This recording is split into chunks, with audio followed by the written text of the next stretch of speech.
Lebih 100,000 orang gulung tikar. Tetapi yang paling penting sekali, kalau nak sukat kegagalan itu, cara yang paling mudah ialah tengok apa yang dia janji sebelum pilihan raya.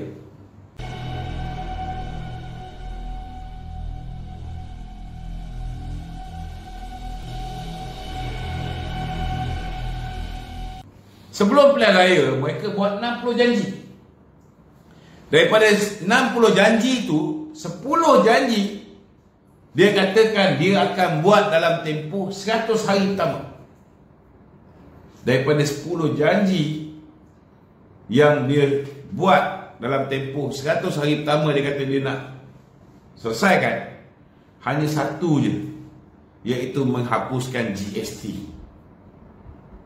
Jadi kalau nak masuk exam, kalau kau masuk exam, daripada 10 soalan kau skor 1 je, itu bukti yang nyata bahawa kerajaan Pakatan Harapanlah kerajaan yang paling gagal.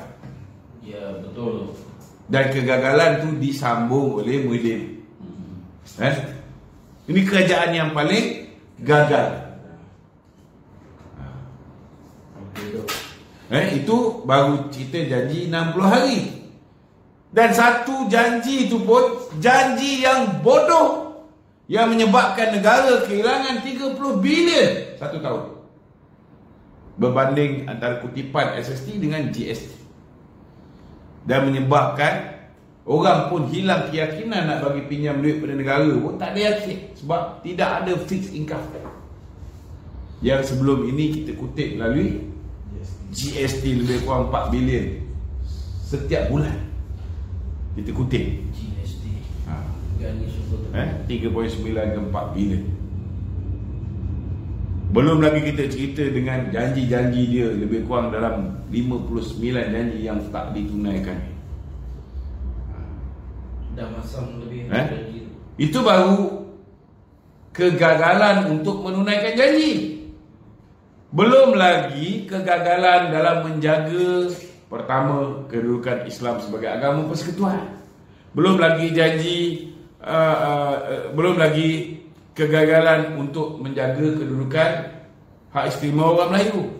Belum lagi kegagalan menjaga kedudukan bahasa Melayu sebagai bahasa kebangsaan, kedudukan raja-raja Melayu. Mereka gagal segagal-gagalnya. Jadi tak payah duk sembang lah. Tak payah duk sembang lah. Dia nak kutuk pula Muhyiddin. Ini lebih kurang sama macam Muhyiddin Yassin. Dia sendiri gagal, dia kata Ismail Sabri gagal. Padahal Ismail Sabri menguasai kerajaan yang 100% milik dia. Cuma tambah seorang ni, Saidan Kasim. Itu pun atas restu Muhyiddin Yassin. Bukan dinamakan oleh Presiden UMNO. Dinamakan oleh Ismail Sabri dengan restu Muhyiddin Yassin. Nampak? Polisi pun minta dikekalkan.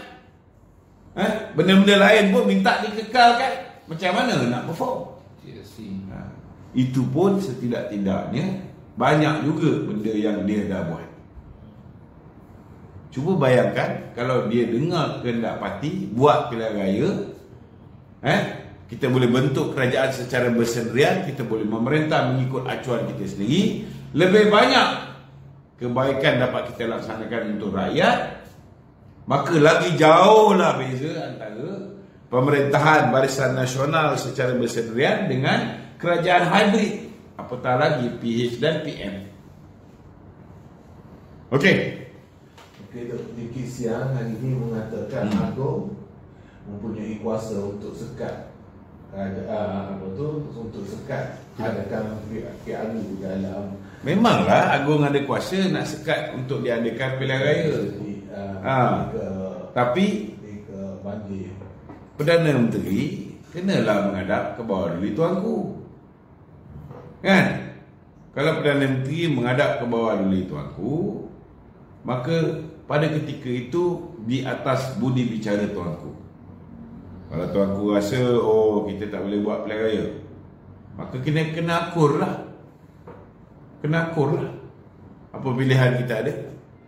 hari ini kemusnahan yang berlaku hari ini, kemusnahan ekonomi, keadaan politik yang tidak stabil berpunca daripada pada Februari 2020 kita minta supaya diadakan pilihan raya, tak dapat. Maka itulah yang apa yang kita dapat sekarang. Sebab masa tu ada justifikasi.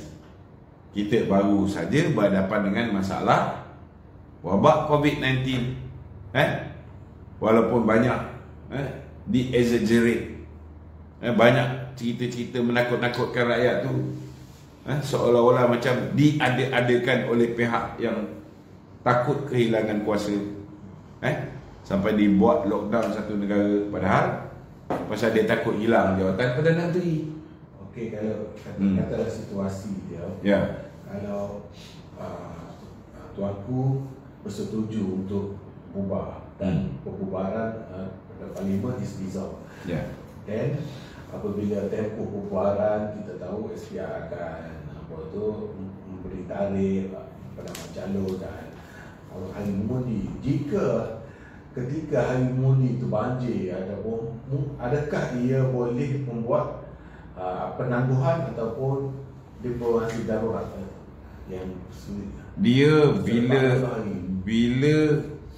bila sudah dibubarkan, okey, dan dah ditetapkan tarikh pilihan raya, dia masih ada exit plan ataupun masih ada jalan keluar. Masih ada jalan keluar. Contohnya lah proklamasi darurat. Maknanya patut lagi 5 hari mengundi. Ke bawah dulu tuanku boleh berkenan. Kalau misalnya banjir itu teruk, dia kata postpone sebulan, maka boleh diisytiharkan darurat selama sebulan, 2 bulan, 3 bulan, 6 bulan, boleh. Itu kuasa agung. Kita tak boleh nak petikai. Kita sebagai rakyat redha. Habis cerita. Sebab kena ingat, bila ke bawah duli tuanku mengisytiharkan darurat hari itu, orang nampak terang bahawa darurat itu lebih untuk menyelamatkan Tengku Muhyiddin Yassin. Orang marah tak pada baginda tuanku? Orang marah. Betul tak? Jadi kau kena faham, baginda tuanku ni kali ini sudah pasti dia pun dah ada pengalaman. Tentu dia pun tak nak dikecam. Mana-mana pemimpin, dia mestilah nak dilihat sebagai pemimpin yang baik, yang menjaga rakyat. Jadi dia pun, baginda pun sudah pasti akan membuat perkiraan dengan semasak-masaknya sebelum membuat keputusan membenarkan pilihan raya ataupun tidak, nak mengisytiharkan darurat ataupun tidak. Sebab bila dia buat keputusan, baginda membuat keputusan tersebut, baginda perlu bertanggungjawab ke atas keputusan yang dibuat. Jika darurat diperkenan, contoh apabila bencana macam banjir atau apa sekalipun, apabila berlaku dan darurat itu diperkenan, adakah darurat yang bencana ini akan efek ekonomi seperti darurat yang sebelum ini? Dia bagi saya simple. Kenapa kita nak sampai ke tahap isytihar darurat?